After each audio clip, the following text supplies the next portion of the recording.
Welcome to the Tech Egg. Don't get scrambled. Enjoy the video.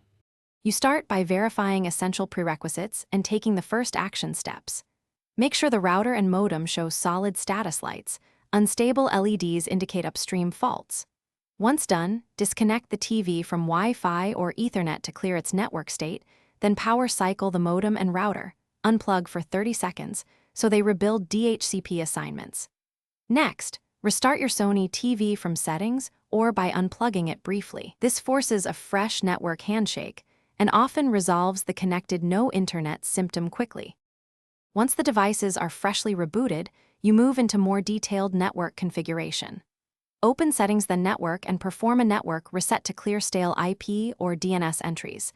This reset saved networks and interfaces. After reset, reconnect manually. Enter the Wi-Fi password carefully and prefer the 4 GHz band if range or compatibility is suspect.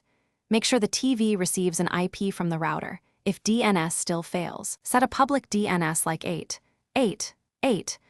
manually so name resolution works reliably. To finish, verify the software and isolate the fault source. Update your Sony TV firmware because wireless drivers and bug fixes often resolve connectivity quirks. If online update fails, use a USB update from Sony support. Then test using a phone hotspot. If the TV works on the hotspot, the ISP or router config is at fault. If problems persist, perform a factory reset as a last resort and gather router logs or error codes before calling your ISP or Sony support so you can speed troubleshooting.